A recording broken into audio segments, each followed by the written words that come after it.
Hello student, मैं आपका बहुत बहुत स्वागत करता हूं। मैं डॉक्टर बीपी सिंह। आज हम बात करेंगे यहाँ पे कि एनसीईआरटी और यूपीएससी के बारे में।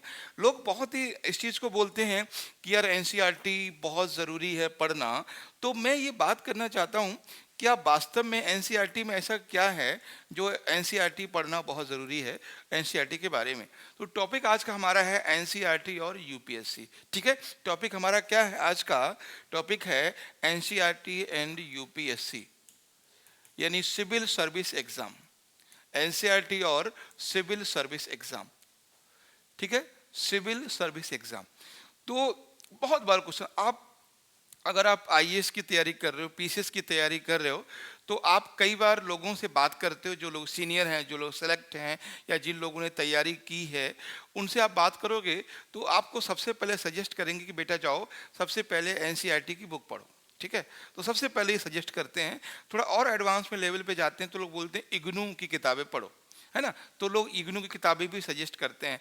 तो मैं आपको बताऊं कि ऐसा क्या है एनसीईआरटी में जो आपको पढ़ना चाहिए।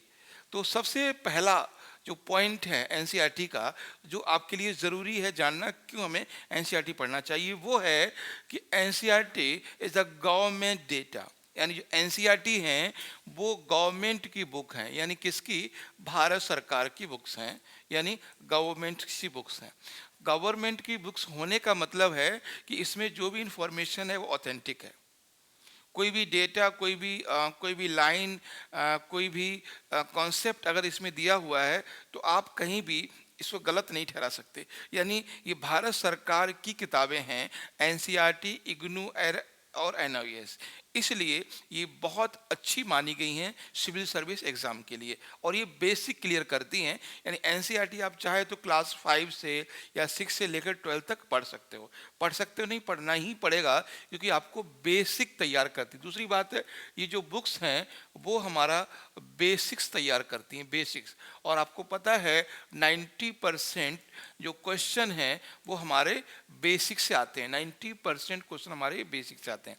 तो समझ में आ गया पहली चीज़ कि गवर्नमेंट्स की बुक्स हैं। दूसरी चीज़, बेसिक्स हमारा क्लियर करती हैं। और तीसरी बात कि ये जो है पूरे इंडिया में है ना, इंडिया में यानी हर जगह अवेलेबल हैं। हर जगह ये अवेलेबल है, हर जगह। अरुणाचल प्रदेश में, त्रिपुरा में, मिजोरम में, है ना, पंजाब में, और लक्षद्वीप में, अंडमान निकोबार द्वीप में, यानी ये पूरे इंडिया में अवेलेबल हैं। ठीक है। अब जैसे कोई बच्चा मान लीजिए है, गांव में पढ़ता है या छोटे शहर में है, तो जो दिल्ली में मटेरियल मिलता है वो तो वो नहीं पढ़ पाएगा ना। तो कैसे करेगा वो, कैसे करेगा तैयारी? तो यूपीएससी जो क्वेश्चन बनाती है, एक मैं और लास्ट में बोलूंगा कि NCERT is answer of UPSC, है ना, या स्टेट पीएससी। ठीक है। तो जो एनसीईआरटी हैं वो स्टेट पीएससी या यूपीएससी की क्या है? कुंजी है, उत्तर माला है।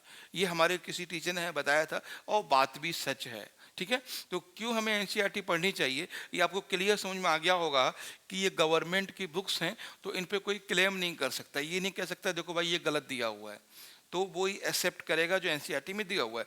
दूसरी चीज़, बेसिक्स तैयार करवाती हैं वो। क्या? आपका बेसिक्स तैयार करवाती हैं।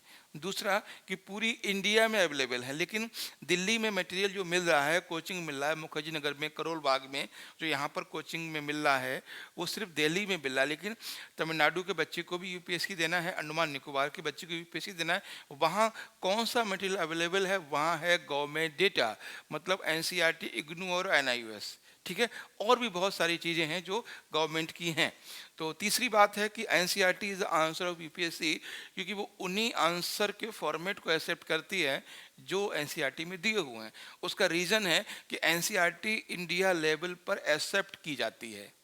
बाकी हमारी जो किसी बुक का नाम लीजिए वो इंडिया लेवल पर एक्सेप्ट नहीं है, खुद के अपने विचार हैं। यानी एनसीईआरटी भी किसी टीचर्स के द्वारा, किसी ऑथर के द्वारा लिखी गई है, लेकिन वो प्रमाणित है गवर्नमेंट ऑफ इंडिया के द्वारा, यानी जो उसमें लिखा है वो उसे एक्सेप्ट कर रही है। तो अब मेरी बात आप समझ गए होंगे कि क्या रीज़न है कि एनसीईआरटी आपके लिए बेस्ट है। Thank you.